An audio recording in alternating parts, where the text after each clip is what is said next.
Good evening. We are live to the entire world via the internet. I am your narrator screen, Mr. Robb Robot Shlomo. With me, as always, is Mr. Tom Connors. How you doing? I'm doing the best I can, sir. How about yourself? Oh, fantastic. And joining us on this lovely Wednesday evening is from Ren Rants, our very own I don't know what's a great our token estrogen for the evening. Ren from Ren Rants. How you doing, Ren? Oh, pretty good. You know, just tokening, hanging out. Token representing. Hey, a double entendre. Giggity. But anyway, we got. Yes. Oh, that was. Hey, you know, hey, don't buy up all the weed there for me. Before I get out there. I'm gonna buy it all. You can't have any of it. It's all mine. Hey, Canada's legalizing it. You could go up there. But I actually know all the words to "Oh Canada," and I will not recite them here, just for the sake of brevity. I know Doomcock's version. Oh Canada. Oh Canada! Well, it's old Christmas tree, just oh Canada, basically. Oh Canada! Oh gosh! Canada! As a Canadian, I approve of this. Oh, that's right. You are Canadian. Yeah, yes, I'm a filthy Canuck.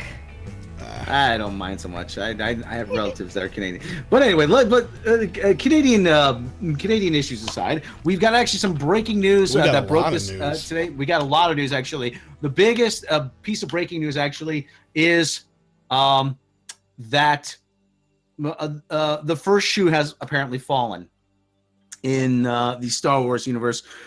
We got word, and actually Collider broke this, that that apparently all Star Wars spin-off movies, the Star Wars Stories movies, have been placed on hold. Oh no! How terrible! I'm so upset that there won't be more of these barging into a theater near me. Not all, but anyway, tell us all about it, Rob. Yes, okay, Collider, with sources from Collider, so because they have the exclusive on this. It may be a while before we see any more movies like Solo, a Star Wars story, out of Lucasfilm. Sources with knowledge of the situation tell Collider that Lucasfilm has decided to put plans for more a Star Wars story spin-off movies on hold, instead opting to focus attention on Star Wars Episode 9 and what the next trilogy of Star Wars films will be after that film. Sources tell us that the previously rumored Obi-Wan movie, pardon me, was in active development, but those who were working on the film are no longer involved. It was recently reported that Logan filmmaker James Mangold was in early talks to write and direct the Boba Fett film. So is it Nobi-Wan? Nobi-Wan. I was saying that if they were going to make Boba Fett female, they were going to call her Booba Fett. So anyway, but that's it. That's not going to happen now.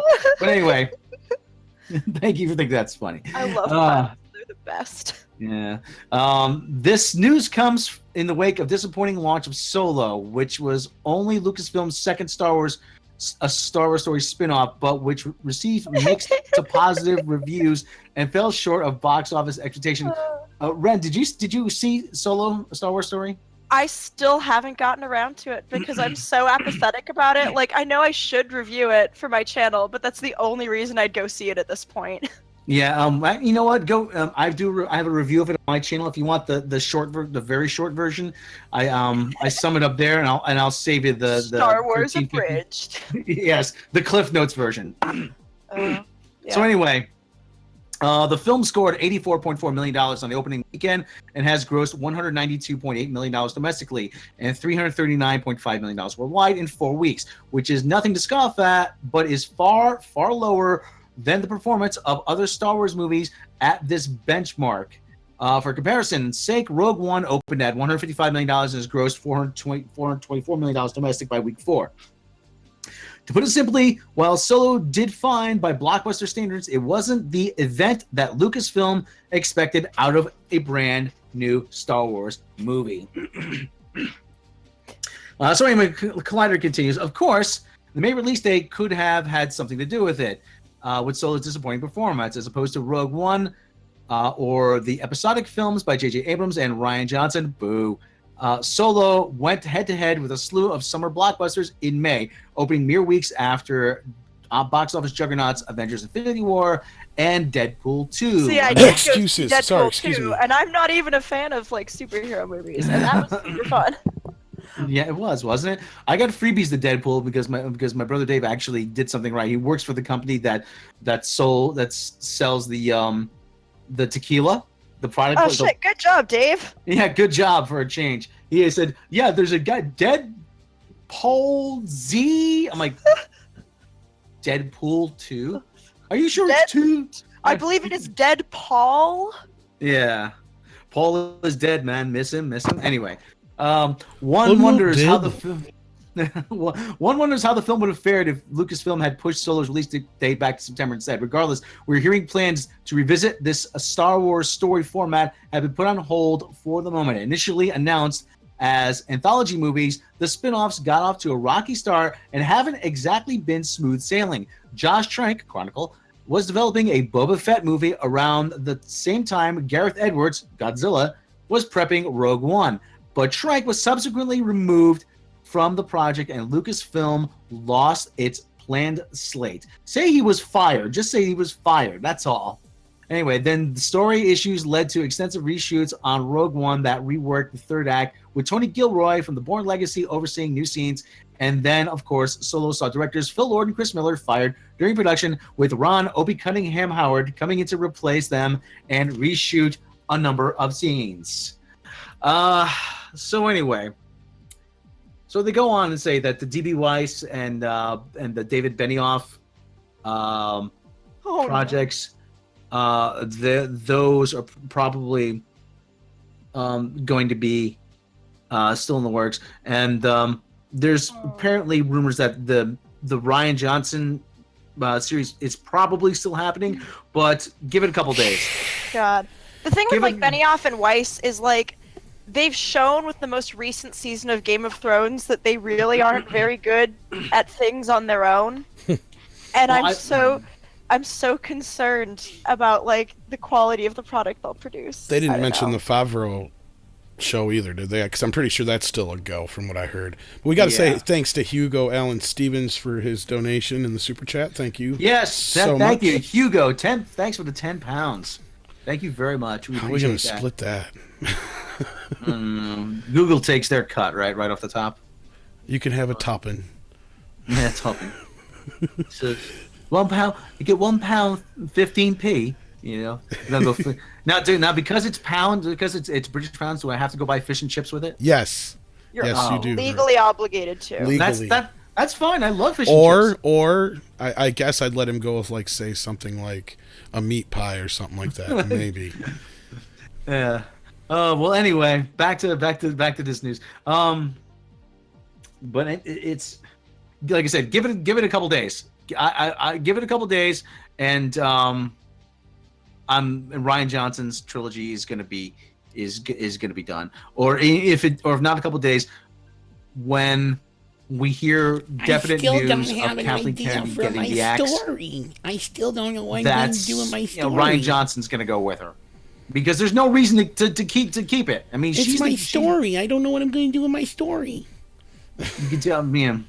You could say, well, you could, like George Costanza said, you could take your story in a sack, Mister. But anyway, Ren, chime in here. Well, help me out here. I gotta stretch.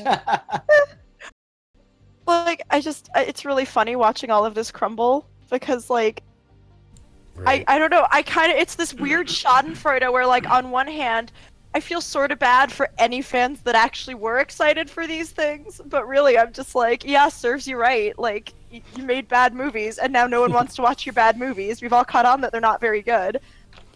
Well, they're going to spin this in a way to make it, it's these toxic fans' fault that we're not getting an Obi-Wan movie now. That's gonna be the spin on this. Which and is like, and the Rian Johnson trilogy still happening is just a big fuck you. Yeah. This is gonna be interesting. But I don't know. I find it hilarious. This is gonna be a mess. But they're so disingenuous. And this brings us back to the Star Wars press, though. And I don't want to call them the Star Wars press, but this brings us back to, the people like IndieWire, like what else? Wired, Forbes, trying to spin this a certain way. And I don't understand what their stake in all of this is, because it can't be just losing access, because at this point we probably have just as good as access as anybody else. I don't understand, but in spinning, there's this narrative that sprung up, and like I said, the narrative sprung about the toxic fans, and people are jumping on. Even like sci-fi.com is perpetuating, help perpetuate this narrative. I don't understand what they have to benefit. I mean, is from this virtue signaling. So I think part of it is there really are some toxic fans out there, but they're just a loud minority of screeching people on the internet, and there's always a loud minority of annoying screeching people on the internet for like every fandom since ever and always. So I do think it's fairly non-unique. It certainly doesn't hold a candle to the Rick and Morty fandom terrorizing McDonald's restaurants. Yeah. So it's like I think that part of the reason they're probably doing that is it's a more interesting story than bad movies are bad and people don't like them. Oh, it's propaganda. I think that's the extent of the stake they have in it. Because, well, I mean, maybe to an extent it might be a little bit of kind of a couching way to avoid talking about the fact that the movies just really aren't that good. But I don't know. I do think there is also a degree of truth to it, in that like I do think there's this weird undercurrent of like, if anyone does like these movies, people are basically just like, oh well, you're a bad fan and you're stupid for liking these movies.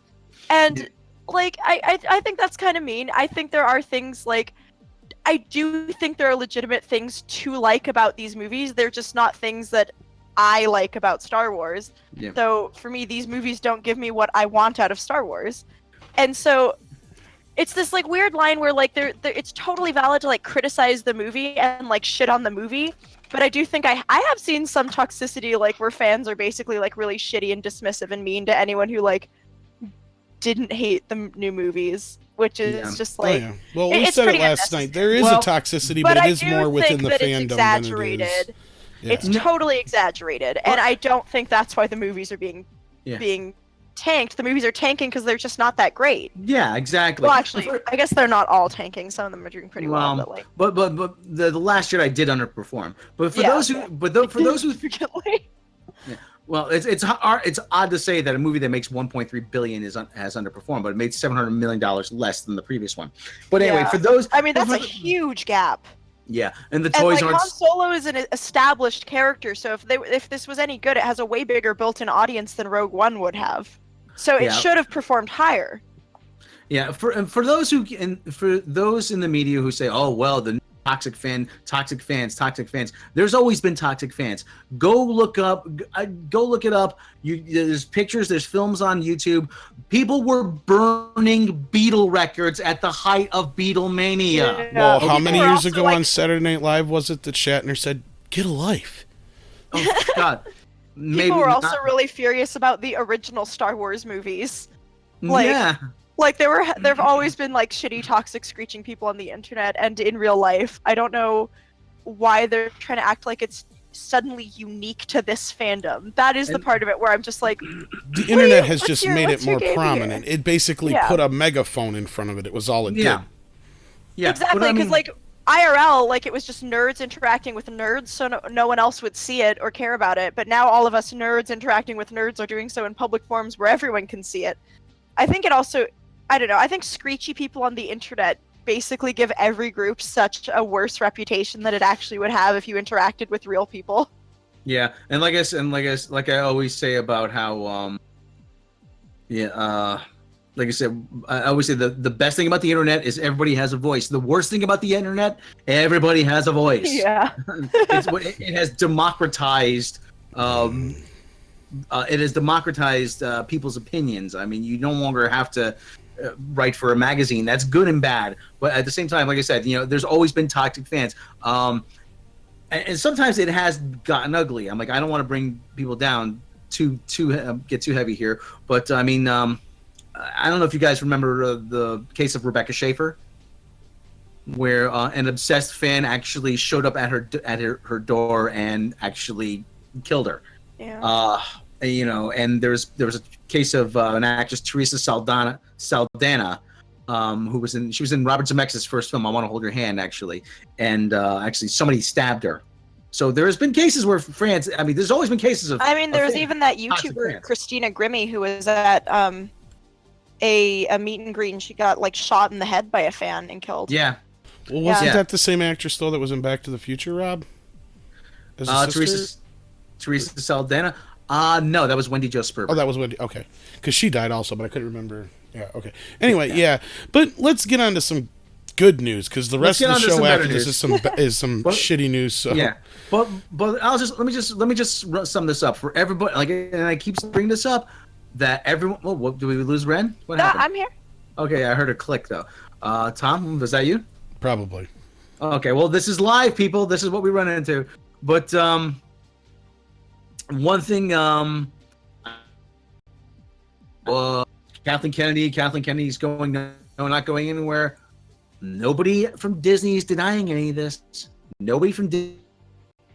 We haven't Kennedy, so she's either in witness protection or she's taking a long sabbatical or she's already been fired. So take that as you will, people. I mean, for fuck's sake, who's calling me? Oh, this asshole. So, damn it. This fucking kid. But anyway. So anyway, Morty. Yeah, that's what happens, people. Morty. So anyway, like I said, so that's all we got to say about that. Yeah, Disney, Tommy Shogun, Disney called us. They heard us talking smack. You guys need to stop doing that. So anyway, oh boy. Speaking of Disney, let's move into the next story. Yes, let's move into the next story. Disney. Disney. So the next is actually more Disney news. Disney has upped the ante to buy Fox, and we're talking really, they really have upped the ante. It's $71 billion worth of ante. Oh. Yes, this comes to us. Oh no, I have. Okay, so in the end times, I feel like all that will be left is Amazon and Disney scrapping over the last vestiges of humanity while we all live in a Mad Max style post-apocalypse hell. Actually, Walmart today had a Mad Max Fury Road for $7.50, but I passed over it. I don't know why. So anyway, that's a terrible life choice. What are you doing? I know. From, I think Ars Technica is where I got this from. The Walt Disney Company and 21st Century Fox have struck a new merger agreement, with Fox's leadership having rejected Comcast's attempt to outbid Disney. Under the amended acquisition agreement announced today, Disney would buy Fox for $71.3 billion in cash and stock. And I'm yelling, I don't know why. Because you're emotional. Yes, this really gets to be the story. This comes 1 week after Comcast offered Fox. He doesn't understand how to express his emotions, though. That's the problem. So it just comes out as loudness. I'm going through my own pung far. So anyway, have a lot of feelings. Once every 7 years, I either have to mate or I explode in fits of rage. Which topped Disney's previous deal to buy Fox for $52.4 billion in stock. Comcast could try to outbid Disney again, but it hasn't yet responded to today's announcement of the new Disney-Fox deal. The amended and restated Disney merger agreement offers a package of consideration, flexibility, and deal certainty enhancements that is superior to the proposal made by the Comcast Corporation on June 13th, 2018, Fox said. Fox appears to be reluctant to strike a deal with Comcast because of concerns about getting regulatory approval from the federal government. But still, Fox said that the new Disney-Fox deal contains no changes to the provisions relating to the company's directors' ability to evaluate a competing proposal, giving Comcast an opening bid. Well, so pretty much, oh, hey, you know what? You want to make a matching offer, guys? Hey, you know. I don't think they have enough. No. Disney believe... Comcast in their shallow pockets. Well, what did you say they were worth the other night, Rob? I can't remember now. It was like 192 billion, I think it was. I thought that was Disney. I don't remember. I can't. I've got old man brain. Old. So. Yeah. But regardless, I think they actually even turned this into the FTC or whatever it is for approval already. Too. Yeah. So. Yeah, Disney in scope. The commitment to take actions requires security. That's They also need shareholder approval. Disney's new offer consists of $35.7 billion of cash, with the rest stock. The new agreement was approved by the boards of Disney and Fox, but still needs approval from the company's shareholders. So they're going to take a shareholder vote, and they're going to see what happens. But it's fait accompli at this point, really. Well, if anything, I deplore Comcast. So, this is, I don't mind. I don't mind. And like I said, we've all been waiting for the X-Men and for Silver Surfer and the Fantastic Four to come home. So this helps. It's so guys, time to pretty much pop the corks. Yeah. Yeah. Ren, what's your opinion? I mean, I have mixed feelings about it for much more practical reasons because I'm not as into superheroes as you guys are. So I don't know. Disney already has so much media, and I feel like Fox is just so huge. That just makes me a little bit nervous about Disney having that much control over like the general cultural narrative. But on the other hand, it's not like Fox has been particularly responsible with their share of control over that narrative either. So I don't know. It's just a lot of power to consolidate in one company that already is so far-reaching. Remember The Simpsons? Remember The Simpsons? Fox News, your source for evil. But there was actually I can't help but think of like Drawn Together. I don't know if you guys remember Drawn Together. There was the Lost episode where Foxy, what was it? Not Foxy Cleopatra. Foxy Brown or whatever her name was. She got cancer because the hero guy was looking through the shower with his X-ray vision, and so Mickey Mouse, and so she had side effects of becoming a really racist cartoon from like the 40s and from the 30s and 40s, and Mickey Mouse was behind everything. And they couldn't, but they couldn't say his name. They had to shout him out. We knew it was you. Beep. So, but it was like, I just. Oh yeah, I remember that actually. There just seems like there's this like maniacal underbelly to Disney. Foxy love. That's Disney is Thank you, Barrel sketchy Bob. as fuck.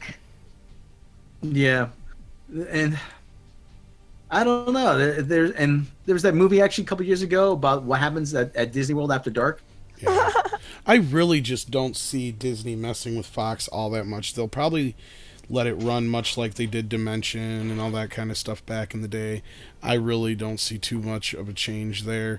I still see them probably releasing, like, I could see them actually doing a lot more adult-oriented Marvel movies under a Fox banner instead of Disney. So I know some people are worried about, even in our chat, are worried about, Deadpool getting sanitized and all that kind of stuff, but it could be a completely different situation where we could turn around and start getting like R-rated Blade movie, something to that effect. There's all kinds of other characters that you could go a little bit more adult oriented with. Nicolas Cage wants to do an R-rated Ghost Rider movie. I don't see it happening, but hey. I'll take more bad ideas for $600. Oh, Nicolas Cage, you funny man. He's funny for all the wrong reasons. Yeah, Norman Reedus wanted to play Johnny Blaze in Ghost Rider. I can see cool. that. That would have been cool. That'd have been a better choice, yeah. But they technically have a Ghost Rider already established with S.H.I.E.L.D., but point being, this could be a good thing for the Marvel Universe as a whole because it could expand things out a little bit differently than they are now. Plus, it brings all those characters back under one roof. The only outstanding characters then basically are quasi-characters because Spider-Man and Hulk both are already technically under the roof with a deal. So, it pretty much brings everybody home. I don't think there's anybody else outstanding after this. Yeah, I think for superhero fans, like, this is going to be, or specifically Marvel fans, I guess, this will be pretty cool. But, yeah since I don't have as much of a stake in that game, my concern is just, like, long-term, Disney is just consolidating a lot of media in one place. And I'm just inherently just suspicious of that. Well, they all are. That's just it's not just Disney. And here's the thing: it's scarier if Comcast were to get their hands on Fox because Comcast, like AT&T, is an internet provider. Yeah. And not only that, a cable provider, which, Warner dropped Time Warner Cable so they could acquire, with the AT&T deal, because the DirecTV is more lucrative. So that's part of their deal now. Now they're called Warner Media. So it's all happening. This is going to become a media war, and that's what I call it myself. And if it gets called that, I should copyright that and trademark it. No, anyway. Media wars. Yeah, but it's going to happen. It's what's on the horizon. So basically, this is probably a good thing that Disney got their hands on Fox in the end, because it's better for them to have it than Comcast, I think. It's the lesser of two evils, I guess, basically. Because outside of that, though, you have to also look at it as, if you're a fan of these properties like Aliens and stuff like that, that basically were shriveling under Fox's leadership at this moment in time, they might have reinvigorated life, because Disney's going to want to turn around and exploit those now and be like, okay, what can we do with this? And they might turn around and give us the Blomkamp Alien 5. We're going to get, all these other type of movies that have been kind of like just gaining dust. These franchises might get dusted off, and we might get, some reinvigorated stuff from Fox that we haven't seen. And the Star Wars movies are all under the same roof now, so we're that one step closer to getting the unaltered editions, possibly, but I doubt it. Well, like I said, I'm not too broken up over Alien. So I'm like, Alien was a good movie, not necessarily a franchise. Aliens was another good movie. Like, really, let's leave it there. So Yeah, they just need to make new content. I'm so tired of everyone rebooting the same things over and over again. I'm so bored. someone actually asked last night, is there something that hasn't been done yet that would you like to see done? I'm like, Rogue Trooper. I don't know if you ever heard of Rogue Trooper. Rogue Trooper was a British comic, and it was part of an anthology called 2000 AD about a genetically engineered soldier that fought in a war, and the chemical weapons that devastated this particular planet. And this one planet was at the end of a wormhole, and it was vital of military importance. But it was good. It was unusual. I'm like, yeah, do this. Really, we don't need another reboot of whatever. Yeah. But well, no, Disney keeps pouring all of their money into these stupid live action reboots of various things, and it's like, bruh, why? Well, no one asked for this. That's because Beauty and the Beast made $1 billion. That's why. No. They could double dip now on. Yeah. I like getting angry at people for giving them money because I'm like, no, you stop that. Don't encourage them. Did you like the new Beauty and the Beast? Well, revisit the classic animated version, Beauty and the Beast on Blu-ray. Yeah. You know, coming on November 15th. You know, that's what they want. Those shills. Let's move on, though. This is pretty much a done deal, though. There's not much else to say until it's officially in stone. So, yeah. Let's move on to the next story, because I really got some shit to bitch about. Yeah. So anyway, certainly last but certainly not least, there's going to be another Teenage Mutant Ninja Turtles reboot. Yay. Why we're not sure. Michael Bay's involved, though. Boo. Boo. So anyway, I think this came from the Hollywood Reporter. The Teenage Mutant Ninja Turtles could provide an alternative to typical superhero fare if treated with restraint. Let the chanting of "Go Ninja Go" commence, because the Teenage Mutant Ninja Turtles are returning to the big screen. The reboot will once again see Michael Bay take on the role of producer alongside Andrew Form and Brad Fuller through their company Platinum Dunes. Although Bay brought the popular 80s characters back to the big screen only a few brief years ago in Teenage Mutant Ninja Turtles 2014 and Teenage Mutant Ninja Turtles Out of the Shadows, pardon me, his affinity for the property doesn't seem to have waned. If the Transformers films serve as an example of anything, it's that Bay doesn't let go easily, even though he should. Even after poor reviews and modest box office success of the previous two TMNT films. But the question is, do these turtles still have potential with Bay as their handler? The short answer that might surprise fans unhappy with the previous installments is yes. Fuck you, no they don't. The reboot, which would be the 7th theatrical release of the property that has launched decades worth of successful comic books, cartoons, video games, and action figures, will be penned by Andrew Dodge of Bad Words. The latest iteration of TMNT comes as Paramount seeks to refocus its franchises. A decision may first pay off in December with the release of Bumblebee. With Disney potentially acquiring more properties from the proposed acquisition of 20th Century Fox, Paramount surely is looking for a means to compete within the blockbuster playground. Both Teenage Mutant Ninja Turtles and Out of the Shadows did a good job at capturing and modernizing the original cartoon, which were inherently silly, but maybe the way forward for the property isn't to try to repeat the same tone of those films with new designs and new cast members, but rather to return to the source material. Hey, maybe. This is their speculation, okay? Yeah. And there's more about how the Teenage Mutant Ninja Turtles were originally inspired by Frank Miller's Daredevil. So, but come on. You two have at it for however many minutes, because I've got a lot to say about this shit. Just who asked for this again? What? Why? Like, we just had one. We just had one. Two. We just had two. Why do we need another one? I don't understand why they keep pouring money into rebooting. It's just like doing the umpteenth reboot of Spider-Man, like a couple of years after doing another reboot of Spider-Man. Like, I can't bring myself to care even a little bit. Like, I militantly don't care about this. And here it is, just existing in my face. Why?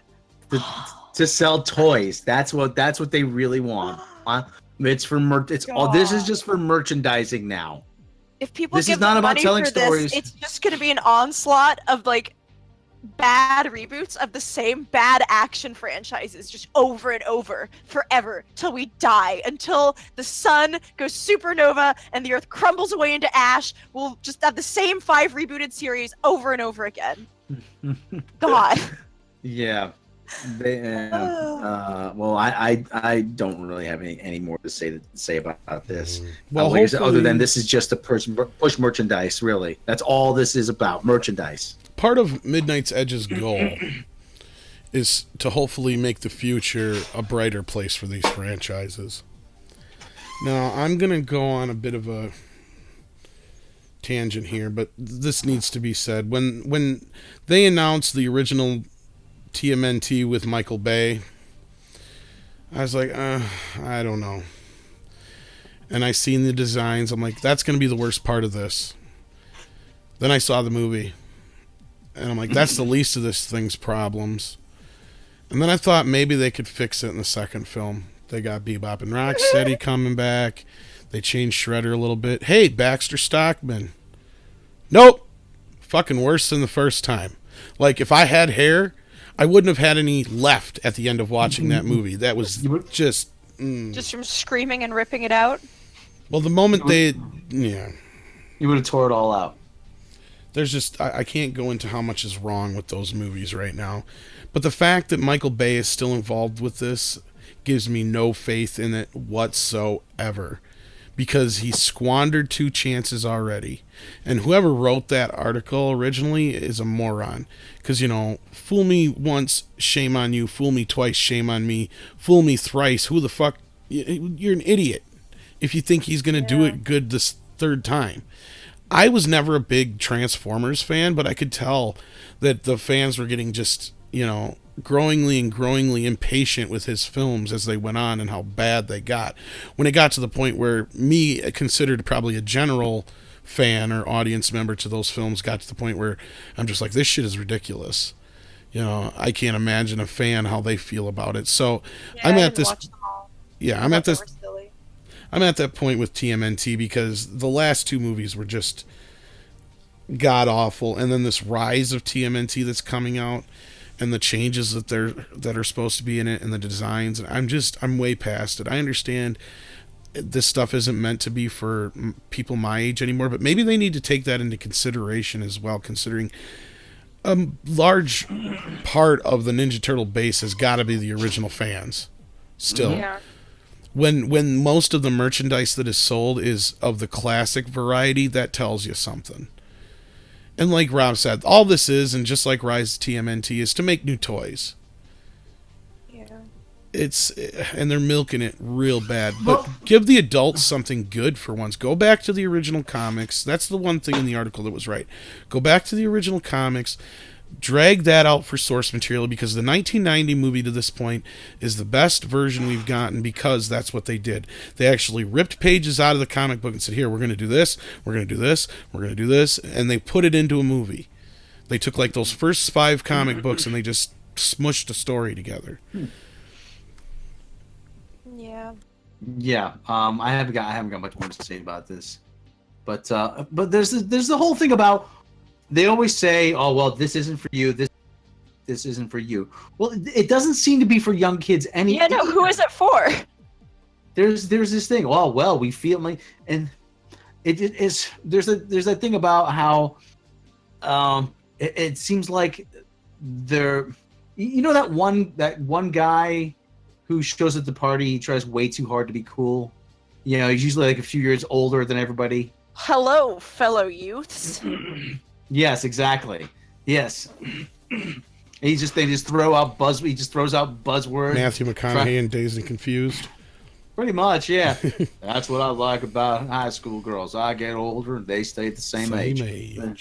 I never liked that movie. But it's probably because I'm not a stoner. So anyway, but I'm getting off the point. But anyway, I picture a bunch of guys in an office somewhere saying, trying to brainstorming, say, how can we make this work? How can we make this work? And this goes for Thundercats, and this goes for TMNT, this goes for Star Trek, this goes for a lot of things, and this even goes for Star Wars too. To Kathleen Kennedy sitting around Lucasfilm offices with Ryan Johnson, like, oh, how can we make this work for a new audience? How can we get people this new demographic excited about this? How can we appeal to the millennials? And like, no. Right. First thing you ask is, how do we make a good story? Yeah. Do that first.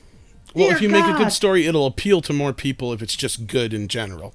If you keep trying to appeal to demographics and different sets of people, and that's where you're going to start getting things like Star Wars, where it's just a bungled mess of shit that is a husk of itself. But yeah, that's all. They seem to think that millennials are all just like one homogenous group, and it's like and it's also like stupid to try and appeal to just millennials when there's just such an overwhelming amount of content that you're competing with so many other shows and movies. Like, just make something good if you want people to watch it, because like at this point we have no incentive to tolerate your shitty or mediocre content when we can just move on to better stuff.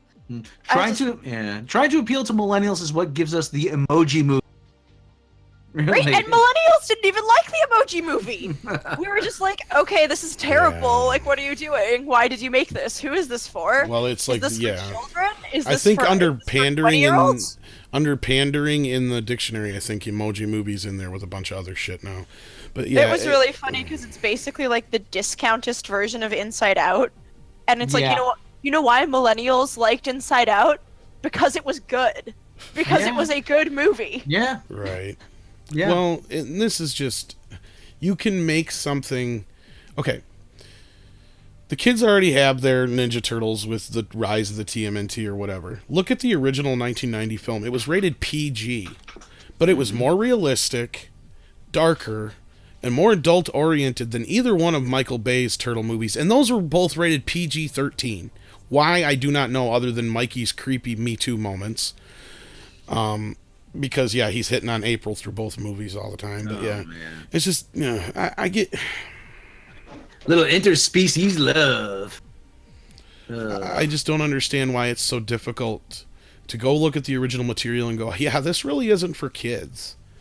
You know? And look how popular some of the Ninja Turtle stuff has been.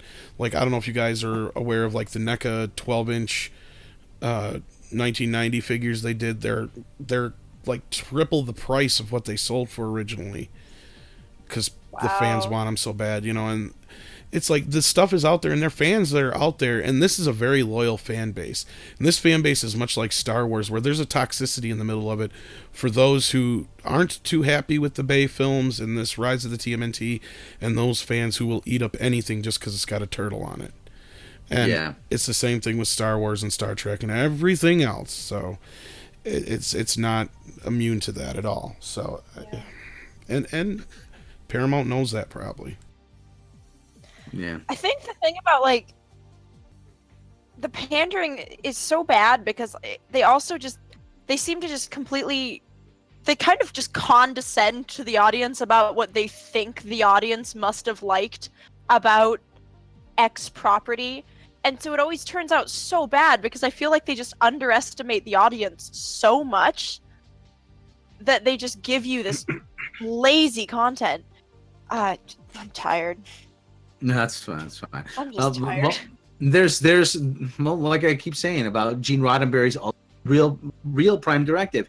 You have to remember there's intelligent life on the other side of the camera, and they keep forgetting that. I'm like, you keep, and again, it's like STD and like these new Star Wars films. You think that if you could just shovel any piece of shit up onto the screen and slap a familiar label on it, that we'll go see it. No, we won't. It's really funny watching them basically just try to cram little manufactured references in to try and be like, see, we're real fans. We looked at the wiki. Right, and Dead Schooled said he's mad that TMNT 2 had Tokar and Razor instead of Rocksteady and Bebop when I was a child. Yeah, there's a reason for that, though, and as far as I know, the reason is because the movie deal was made separate from the toy and animation deal. So when they started making that movie, it was actually being made almost simultaneously with the series. And they could adopt very little from the series because anything that was created for the toy line or the series was basically off limits to them, and they couldn't get a deal made for Bebop and Rocksteady at the time. So, but now since the whole franchise has been sold a couple times over, that all has moved with it. But at that time, that was the issue that I know of. But no, this is just... I'll take Secret of the Ooze any day over this shit. And that wasn't even that great of a movie. But we need to take some questions from you guys. That's enough of this. Ren, would you like to stick around and answer some questions? Of course. Okay, 20 minutes. Procrastinated on packing a little longer. There you go. Memphis, Rob, can you blame them? There's a whole decade of the general public acting like mindless zombies. What happened to the audience? What happened is that the audience just started thinking again. I'm like, yeah. I'm like, people got tired of it. Well, and this happened, yeah. I mean, they used to make really good movies back in the 70s and 80s that didn't play down to the audience, but then all these other companies got involved with the studios, and it was all about demographics and reaching the farthest audience. And, if a movie just makes you think too much, then Middle America's not going to go see it. There was that kind of shit. Well, that's one... And that's why we have Alex to appeal to those people. So, Midnight's Edge, After Dark. Why does Nickelodeon once again trust the same people who failed to reboot TMNT? Nickelodeon has... I don't know. Nickelodeon's a bad judge of character. Yeah, I have no faith in Nickelodeon anymore, to be honest with you. It might be contractual. I was just going to say that. Yeah, I was going to say at this point, being this close to Out of the Shadow, it's still probably contractual. Because I know that's what Warner Brothers was waiting for the longest time with like Nightmare on Elm Street. And now Friday the 13th was to wait for Platinum Dunes contract, I think, to expire so they could go forward without them, I think was the plan. But now Friday the 13th's an even bigger mess with the lawsuit and all that, so that's a whole nother story. But yeah, I think it's probably I don't know. Okay, well, we got a couple of questions. What if Dark Slayer 289 would a fantasy story set in modern day work, something akin to Final Fantasy? Maybe, I don't know. I'm not sure. Neil asks, with the Bumblebee movie coming out and a Transformers reboot, could Transformers turn itself around? The trailer for it looks really good. It does look a little different, and I think Bay's still a producer and all that, but I don't think he has his claws as deep in this one as the others. I do like the design that they're kind of going back to the classic design, because that's one thing I hated about the new Transformers films is you couldn't tell them apart, in my opinion. Outside of like Bumblebee and Optimus Prime, they all look the same to me. Yeah. So... but yeah. Dead Schooled. Now that the Bantha Poodoo has hit the fan, do you think they'll push episode 9 back a year? No, that's full steam ahead. They'll, damn the torpedoes, full steam ahead. Cosmic Rays. If the reboot adapt 2003 or 2012 TMNT series that's darker horror source material, I'll be fine. Be honest, unlikely to happen. It's not really a question, but okay. If you smell. If you're sure Disney will leave Fox alone, why do they censor boobs on Marvel Netflix series? Oh, come on. I really don't know if that's going to be an issue, to be honest with you. Here's a good one. Tim August and Ren are key role in the upcoming Assassin. Oh, you guys are breaking up. I didn't hear that. Yeah, you cut out completely, Rob. Reread that. Okay. Well, it says, Ren, are you playing a key role in the upcoming assassination of Admiral Andre? We can't talk about that. No. We can't talk about that. Okay, since I'm breaking up, Tom, you're gonna have to read the questions so I can close this. Dr. Meatball MEAD, that's us. How much of Hollywood's woes do you attribute to piracy becoming more common while people drop cable packages? It could explain Nickelodeon keeping around the same hack's fiscal considerations. I don't think that piracy is as much of a big deal as Hollywood likes to make it out to be honest with you. It helps them more than it hurts them. The only people that really get hurt, and it doesn't even really hurt them that much, is the little guys. And that's only if those who are downloading it don't eventually go out and buy their stuff, because the big guys aren't really losing out that much. It hurts the retailers more, yeah. Yeah, if anything, but still, a lot of times, if it's the product's good, you're going to create a fan.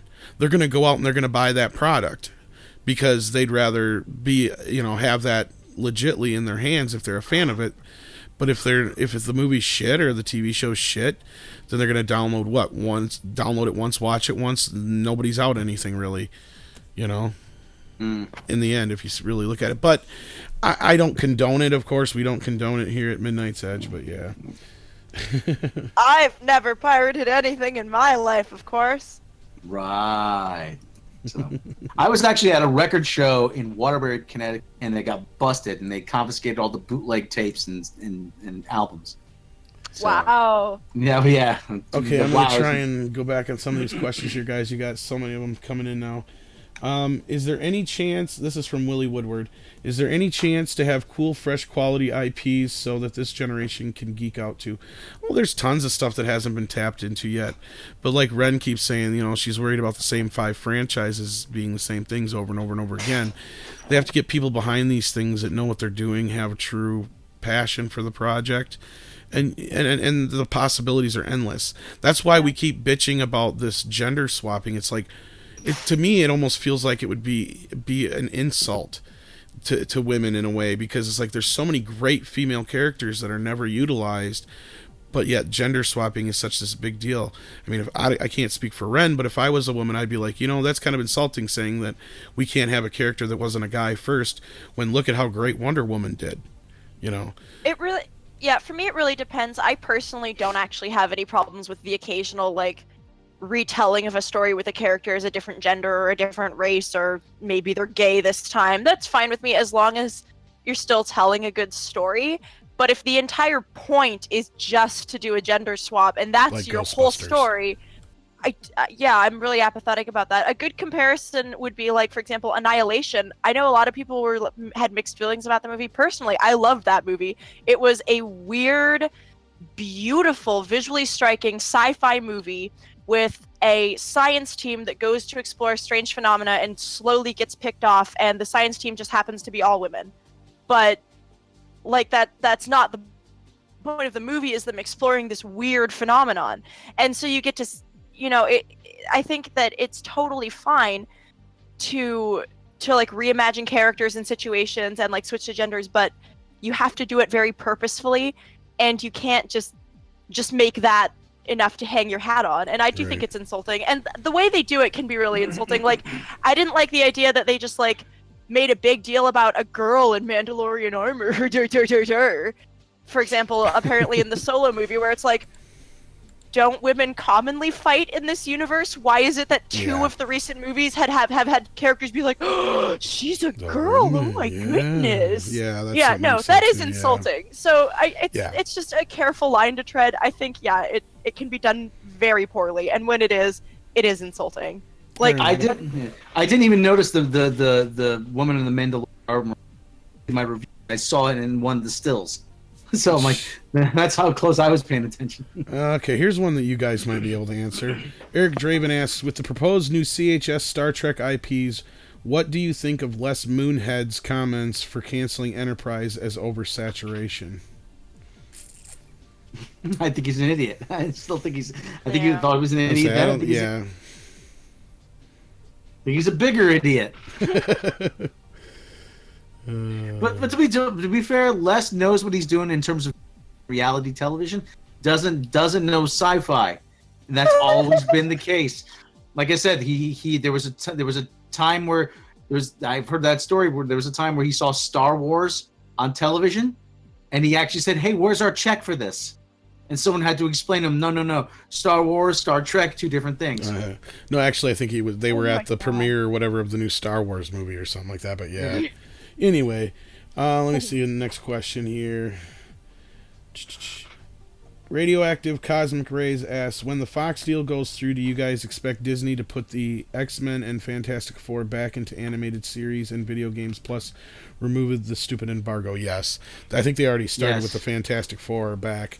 I'm sure there's going to be a huge blitz of X. It's going to take time for them to work them in, but you'll start seeing them in other media outside of film a lot more, guaranteed. So Kevin Feige said he's just waiting for the call so that he can start working on the X-Men. And I think this will put the X-Men TV show, because didn't Fox produce that? Legion, yeah. Well, not that, but the cartoon. Oh yeah, Fox did. Yeah. So they should be able to put that on the Disney streaming service. That one, yep. Okay, Shinyango, the Dragon Slayer, asks, ever think that the RJ trilogy was just a way to create last-minute false hype for TLJ, considering they don't even have any story ideas? Yes, I do. And I really don't see it surviving this axe. Why they're even hanging on to it in the story that we read earlier is just beyond me. Rob, Ren? Yes, that's like you said, give it a couple days. I fully expect it to be canceled within the next couple days. Or, like I said, as soon as Kathleen Kennedy goes, Ryan Johnson goes with her. Ren? I'm enjoying watching it all hilariously crumble and fall apart because they have no idea what they're doing. So I anticipate many more fuck-ups and spicy drama in the future, and I will enjoy watching every minute of it unfold. It's like a building implosion, really. It really is. Like those demolition videos you see on YouTube. And Random Game User, this is actually not a question, but she says, it is insulting to me even having females that are strong only because they're female is horribly insulting thing to do in Hollywood. Yeah, that's, I think Ren got around to what I was getting at too, was like the whole thing in Star Wars where it's like they make this big huge deal about, and Star Trek Into the Diversity or whatever we would call it anymore, STD. I don't give a crap. Yeah, and it's annoying because like if you compare the way people within the show kind of react to like Michael Burnham, and then you compare the way, for example, the crew of Voyager reacted to Janeway, like it's just a very different kind of vibe to it, where Janeway's gender was never the point of her as a character. And I don't feel like they've entirely done that with Michael, but I do feel like a lot of the time they do make people react to her in a weird way, where I'm just like, this feels like these people are primed to be shitty to her. I likened STD as to the cartoon Dilbert, where everybody who works in the same office I love Dilbert. Everybody in the office hates each other, and that they're all just waiting at any moment. They're just fuck you, just But it's just like Michael. Ooh, Michael Burnham. Oh, it's Michael Burnham. She like I said, she's human. Nobody can do it but her. Yeah, it's weird that they kind of center the entire show around her because like they don't really center the entire show around the captain. Like the captain's kind of the main character, but not really. There are totally episodes where the captain takes a back seat, but there aren't really any episodes where we see Michael take a back seat and we can focus on the other characters more. And I think that's part of why like those characters just feel so underdeveloped because we're not spending any time on them. We've basically made this a show that's about one character on the ship instead of just life in this interesting futuristic universe. And I think that's where the problem is like it has been about the characters, but it's always been about the relationships between the characters, and if you don't give me much of the other characters, it's hard for me to really care about those relationships. It should be called The Mikey Spock Show, directed and written by Mikey Spock for Mikey Spock. Here's what I always say about STD. There's characters, the bridge crew, other than Mikey Spock, Tyler Vach, and Lorca, and Saru. And Saru, can you name anybody else that's on the bridge? I looked up that girl with the scar on her head's name, but I can never remember it because she's so unimportant to the story. I think she has like 3 lines in the entire first season. There's her. There's her. There's the black girl. There's the black guy, and there's the Asian guy. I call them all. I call Lisa Left Eye. Is there an there's the one thing that doesn't do anything and never has any characterization and is just kind of chilling like a piece of furniture in the background in most scenes? Yeah, I almost forgot about that character. That's how forgettable it is. I called them all. This is all how I refer to them all. Lisa Left Eye, Mrs. T, Nebula, LeBron James, and Not Sulu. That's their names. Not Sulu. Yeah, it's one of the, I'm frustrated because like it's one of those things again where like Star Wars, there's the bones of a good show there. You know, most of these are talented actors. They've got a lot of money for like effects and things like that. They could do amazing things with this if they cared even a little bit at all. Like it's even like slightly. Michael Bay Trek, really. It's the sad part. I'm just curled up on it's honestly like Abrams Trek on steroids, where like Abrams Trek was already kind of just not my favorite. I didn't hate it the way I really get angry at Discovery, but I was very, very disappointed by the second movie. The first movie was and I didn't even see the third one, although I heard that one was better. You know, it's okay, but it's at least better than Discovery, but like it also kind of misses the point of what was good about Star Trek and makes it just another silly space action movie where I'm just like, why did you bother making this Star Trek at all if you were going to do a weird alternate timeline full of nonsense? Like, it's just dumb. I'm just curled up on my bed watching it. It didn't have to be this way. That's the effect on me. Sorry guys, we got so many questions. Yeah, I'm gonna try I love and go Z back here and Nation get some Dead of these. Schooled. It's hilarious and adorable. Nathan Box 64 asked us what our favorite video games are, or video game system is. Sorry. PlayStation. Ren? Wait, sorry, what was the question there? What's your favorite game system? I am a PC gamer. Awesome. I love the PS4 and PS3, but I'm gonna have to just go old school and probably go with like the Super Nintendo because it was just such a huge. It was such a huge deal when it came out. I still play those games on emulators. Yeah, I mean, yeah, it's just. I don't know. Between the regular Nintendo and the Super Nintendo, I don't know. Pilot Wings. Nothing beats Pilot Wings. Well, and that, and you just had, the original Donkey Kong and Pac-Man and Mario Brothers and all that good stuff. The classics, I guess. That's the only way to go with that. But okay. Next question. There was a couple of good ones here. Dang it. Rainbolt. If Comcast loses its Fox bid, do you guys think they'll bid for Viacom? They could, but I doubt it. I don't think they're that. I think that's too big. I think they would have issues with that, but I'm not sure.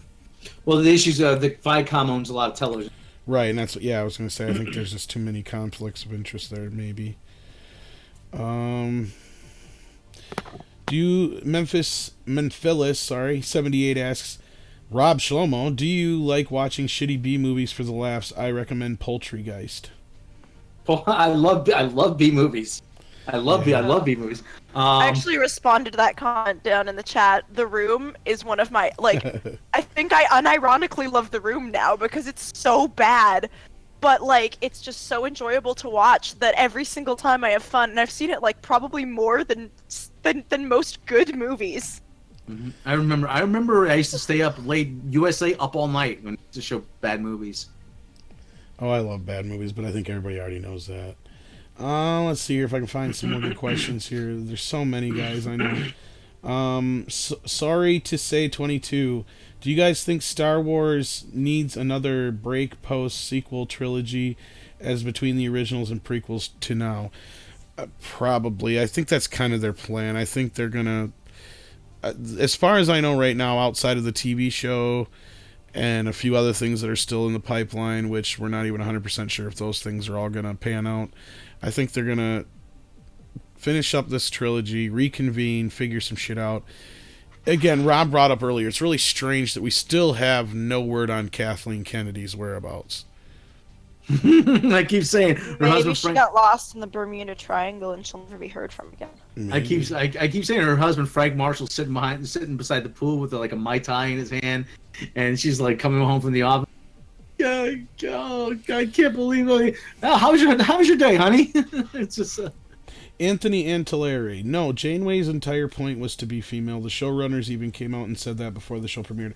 That's true, but I don't recall. I mean, I never got into that one. I meant much. the point within the narrative of the story. But didn't the show kind of like extend beyond that though? But didn't extend beyond that a little bit though later on though, or? Well, they didn't make her. She was a good character, but she was not a good character because she was female. But that was kind of a big deal, though, because she was the first female captain. It was a big deal that she was the first female captain, and they totally did market it that way. I'm not that at all. My point was more that the way Janeway is written is she's a character first, and her gender is mostly incidental to that. It's not irrelevant to it, because in real life, like, my gender is not completely irrelevant to my existence. It impacts how people treat me and things like that, but I think the show does a really good job of like showing how far society has progressed by making it, no one ever is a dick about her giving them orders because she's the captain, and they just accept that. They accept that she's competent and good at her job, and so they're like, oh yes, I will follow these orders. Cool, exactly. No. And so Janeway's like angry speeches to formidable aliens are like top notch. I love Voyager. TNG will always be my favorite, but Voyager is probably my second favorite. I love it so much. Voyager is a lot better now. It holds up a lot better now. It ages really well, actually. Yeah. Comparatively, especially when you like look at I would say the effects are considered like a step up in Voyager too, in terms of like holding up better. Like the Borg look way better in Voyager. Actually, they look a lot better, and there are some really good Borg episodes. Like, nothing quite good as Best of Both Worlds Part 1 and 2, but like there are still some really good Borg episodes. Yeah, and I still get chills when I hear that theme. I really do, that Voyager theme. It's so good. My dad and I have this like tradition where we would whistle the themes to the shows together. It was really wholesome. Okay, let's Chris Ortiz. Let's do one or two more questions here, and then we'll call it a night. Chris Ortiz asks, "What do you expect from new Warner, the new Warner Media?" If I could talk, what do you guys think first, and then I'll answer. New Warner Media? Yeah. Now that at&t has taken them over. Oh, business as usual. I really don't expect a whole lot to change. I mean, I see them. I see them. I mean, in better integration with the wireless stuff. I think Hamada's days are numbered. Yeah, probably. I think there's going to be a big change in the executive order and people over there. You're going to start seeing the Looney Tunes and Superman and Batman on a lot of things you didn't see them on before. They're going to use. You're going to see a lot of crossing over of Warner characters and Warner franchises into like at&t products and stuff like that. Oh, it's going to be cheesy. I'm so glad I don't have TV anymore, so at least I won't have to watch their silly ads. I'm curious as to what they're going to do as far as their move into the streaming world. Outside of DC, we don't have any real news on that yet, but we'll see. So I think that's kind of the big thing on the horizon. All right, let's take one more good question here if I can find one. Let's see here. Okay, here we go. This is the question everybody needs to know the answer to. You guys ready for this? Thank you to Mephilus78 for this question. Who would win, Mikey Spock or Mei Sue? Go. I think Ray, because she can use the Force. Ray would win, but Mikey Spock would tell you how. Yeah. Mikey Sue Spock would tell Ray how it would be so non-beneficial for her to win. Yeah, she'll Giorgio her. Yes. God. She will explain to her in a very long-winded manner that she shouldn't, that even if she does win, it will not be a victory, and that because and that yeah, exactly, like, yeah, she would explain to her. I have to say, like, I know I keep going back to Discovery here, but like, I'm still so annoyed about the season, that anticlimactic fucking season finale. She would tell her just like, how un-Jedi okay, I know you be. have an evil plan, but how about you don't do that? Well, okay, I guess. Here you go. Okay, the end. Oh. There you go. Random game user got it right. Mikey Spock would teach Ray how to be a Jedi. There you go. That's the right answer. Yes, and how to be a better Jedi. Yes. And then somebody would have to say, nobody could do it but you, Mikey Spock. Nobody could do it but you. Yes. And then eventually she would just let a homicidal maniac run free across the galaxy. Oh, well, we want to thank you guys for joining us, and we, of course, want to thank Ren for joining us. So, Rob, why don't you take us out? As always, thank you for joining us. Please hit the bell icon so you can... I heard about half of that. Oh, jeez. Yeah, you're having some issues tonight, buddy. Oh. Yeah. Maybe I should take over. Run the Yeah. bus. Well, of course. Yeah. Well, thank you, Ren, for joining us on this live show. Anytime. It's always a pleasure. And we want to thank you, the listeners out there, for making it possible, of course. And if it wasn't for you, we couldn't do this. And if you like what we do here, check us out on Patreon. And, of course, make sure that you have the subscribe button clicked and the bell icon. Double check that as well so you're notified when we go live here on Midnight's Edge. That's right. So once again, for Ren, for Rob, and myself, Tom Connors, thanks for joining us here on Midnight's Edge After Dark Live.